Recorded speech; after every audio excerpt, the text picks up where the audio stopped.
Makanya kalau sholawat jangan minta utangnya dibayarin. Ya. Kalau udah doanya Habib tuh, ya Allah semoga yang hadir terbayar utangnya, aminnya kenceng. Remeh amat sholawatnya. Sholawat begitu, sholawat onta, tahu? Sholawat onta begitu. Kalau kita punya akal, punya kolbu, gak pantas sholawat minta onta. Sholawat minta avanza ya. Rokso bu ya, rokso. Idza kunta fi dhiqin aw fi faqrin aw fi maradin fa'akthir bis salati ala Muhammad sallallahu alaihi wasallam. Syuf, kaifa hada? Itu lain cerita, Bib. Lain cerita gimana tadi antum bilangnya tadi gimana hadir biar lunas utangnya, kita mendoakan. Memang mereka semua ini amin berarti nandakno utang ini banyak. Tapi ada tapinya. Idza kunta fi dhiqin aw fi faqrin aw fi maradin fa'akthir bis salati ala Muhammad. Ane jelasin, Bib. Ya marhaba. Ane jelasin. Sholawat tuh niatnya karena apa? Karena cinta ke Nabi atau cinta ke diri? Mahabbah Pak Rasul SAW. Oke, dah. Terusnya pripun bu fi dunia hasanah wa fil akhirati hasanah. Nah, maka niatnya harus akhirat. Nih saya kasih tahu Bapak Ibu. Kalau kamu niat mau kaya, kaya itu di dunia. Tapi kalau kamu niat sholawat untuk akhirat, dunia terbawa. Hamba yang paling dibenci oleh Allah, siapa? Orang yang amila amal al-akhirah, beramal amal akhirat seperti sholawat, baca Quran, haji umroh, tapi niatnya ghardan min aghradid dunya. Kalau antum Habib, antum Kiai, tugasnya mendewasakan umat, bukan membiarkan umat sholawat untuk urusan remeh. Caranya beda-beda tadi Bu Ya Rasul menjelaskan seperti itu. Kalau saya semuanya netral. Lalu Nabi Muhammad hiduplah di Mekah. Ini nggak mungkin saya ceritakan semua. Saya ceritakan satu saja yang paling luar biasa. Sebelum nanti sholawat ditambah. Nabi Muhammad SAW mengatakan, ketika aku melewati pohon-pohon, melewati bukit-bukit, gunung-gunung, bebatuan, ma marartu bi syajarin wala hajarin illa wa yusallimu alaihi. Tidaklah aku melewati pohon dan gunung bebatuan kecuali pohon itu ngucapin salam kepadaku. Nih coba nih bapak-bapak, ibu-ibu atau kiai lah ya. Pak Kiai, kalau pulang ntar pohonnya diluk gimana Pak Kiai? Assalamualaikum Pak Kiai. Lari itu Pak Kiai itu. Padahal beliau umurnya sudah seumuran Rasulullah ini. 60 Pak Kiai? 60. Itu pohon kalau diluk ngomong, Assalamualaikum Pak Kiai. Lari beliau. Kalau Habib gimana Habib? Lewat di bukit, ini kan Tuban ini banyak bukit bebatuan. Terus batunya diluk, manggil, Assalamualaikum Habib. Kira-kira gimana Habib? Kalau gunung kembar ya tak rangkul pisan be anak.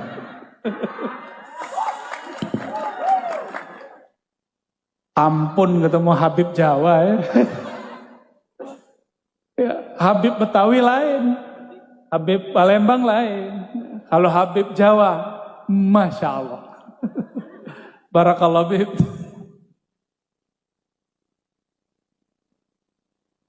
Nabi Muhammad melewati gunung, ini bukan gunung kembar Habib. Itu gunungnya bergetar. Pohonnya diluk dan semuanya mengatakan, Assalamualaikum ya Nabi Allah. Salam atas engkau wahai Nabi Allah. Hewan-hewan Nabi lagi jalan. Ada arak-arakan domba. Semua domba pengen mendekat Rasulullah. Ada onta-onta pengen ngadu ke Rasulullah. Cuma sayangnya onta ngadunya urusan perut. Bukan buah perut, Beb. Onta ketemu Rasul ngadunya urusan apa? Perut. Sama, mohon maaf nih, masyarakat ketemu wabub, ketemu bupati, ngadu masalah perut. Coba onta kalau punya akal. Ketemu Rasulullah seharusnya bukan urusan perut yang diadukan. Yang diadukan apa? Wahai Rasulullah, beri syafaat, aku masukkan aku ke dalam surga. Itu seharusnya. Ternyata waktu dulu Rasulullah punya majelis duduk-duduk begini, tatakan punggungnya pohon kayu. Itu kayu ketika dibuatkan mimbar, ditinggal oleh Rasulullah, nangis. Coba ibu-ibu dengerin pohon nangis, kabur pasti pengajian. Ini pohon Hanna Hanina. Dia menangis karena dia rindu merasakan punggung Rasulullah Sallallahu Alaihi Wasallam. Akhirnya itu semua sahabat yang hadir dengar. Berarti sahabat ini punya karomah, mendengarkan suara tangisnya kayu-kayu. Turunlah Rasulullah dari mimbar. Nabi elus-elus ditanya, wahai kayu. Tuh Nabi bisa ngomong sama kayu. Coba kalau Pak Kiai bisa ngomong sama kayu, kita ngomong, Pak Kiai sudah begini ya. Paling tinggi kita bilang, Kiai udah majeduk, kejedot palanya sama dinding. Tapi Rasulullah SAW ngomong, dielus, dan tidak ada satu sahabat pun yang mengatakan Rasulullah itu gila. Kenapa? Rasulullah dan para sahabat sama-sama mendengarkan tangisnya. Dielus seperti anak kecil, kemudian berhenti nangis. Ditanya, wahai kayu, engkau pilih jadi sandaranku di dunia atau masuk surga? Apa jawaban si kayu?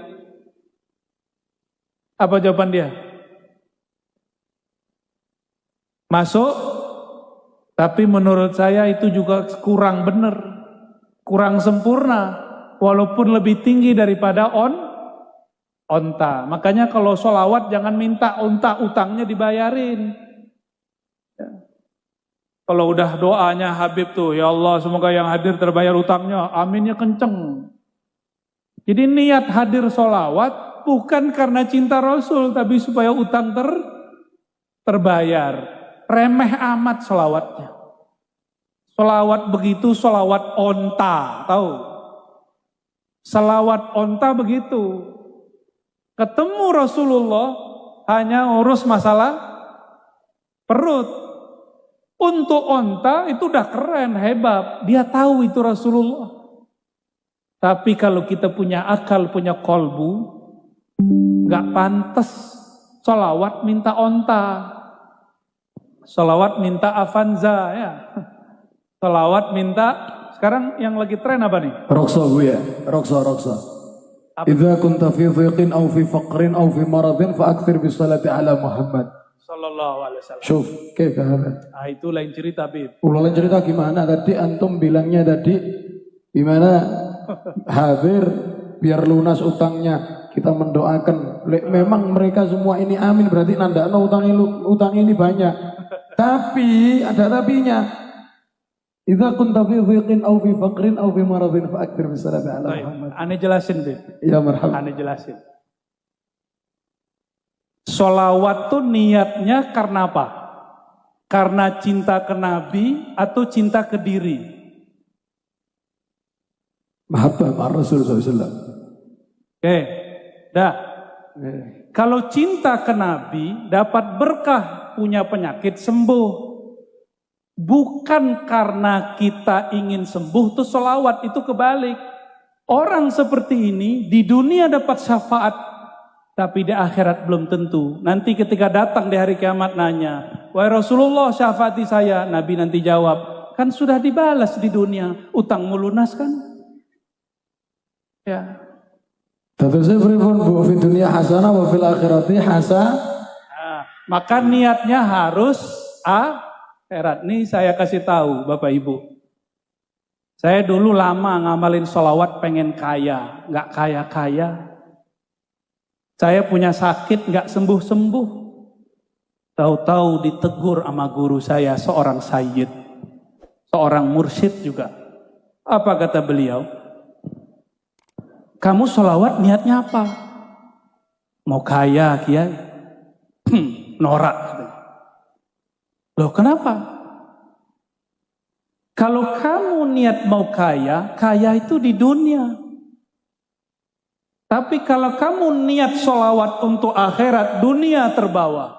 Maka semenjak saat itu, teringatlah saya kalam Imam Abul Hasan Syazili. Apa kata beliau?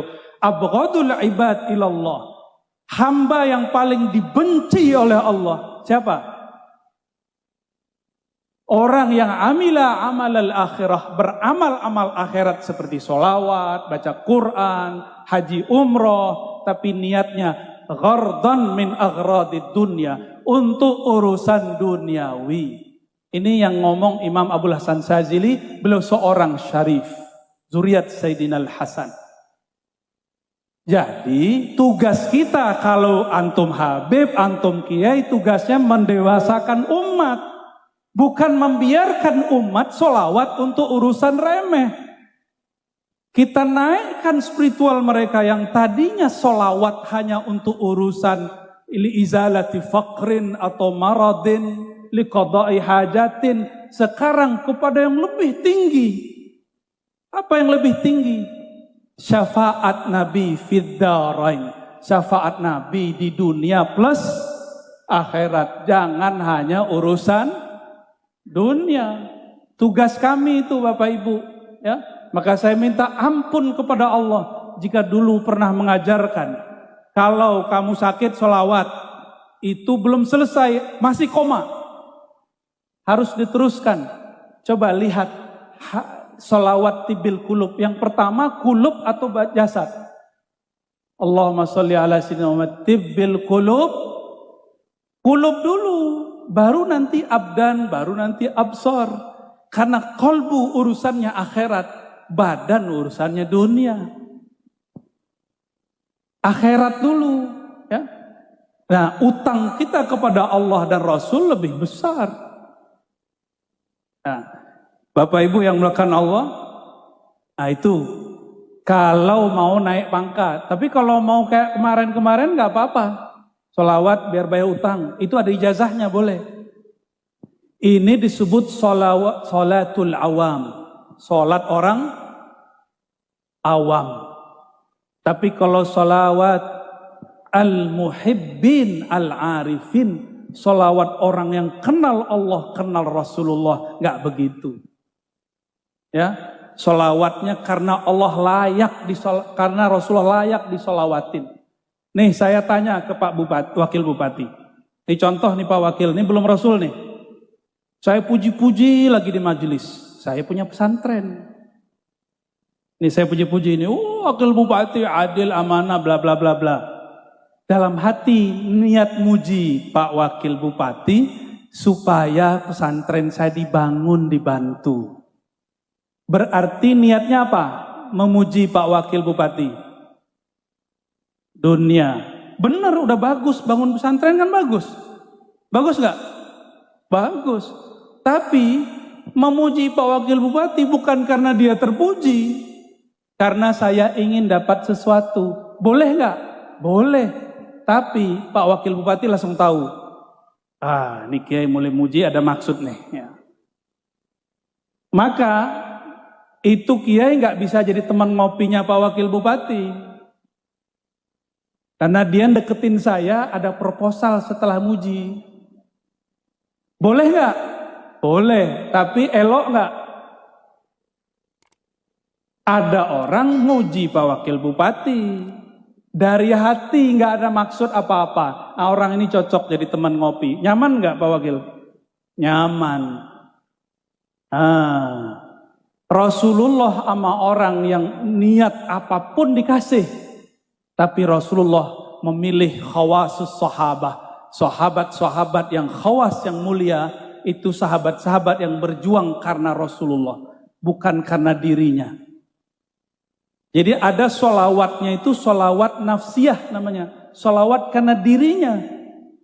Ada yang sholawatnya karena Nabi Muhammad, sholawat Muhammadiyah. Sholawat, semua sholawat kita yang kita niatkan karena Nabi layak disolawati, baru tuh sholawatnya benar. Oke? Ya. Barangkali itu yang boleh saya sampaikan ya. Maka kajian malam ini saya simpulkan bahwa baginda Nabi Muhammad sallallahu alaihi wasallam beliaulah khairul maulud, sebaik-baik orang yang dilahirkan.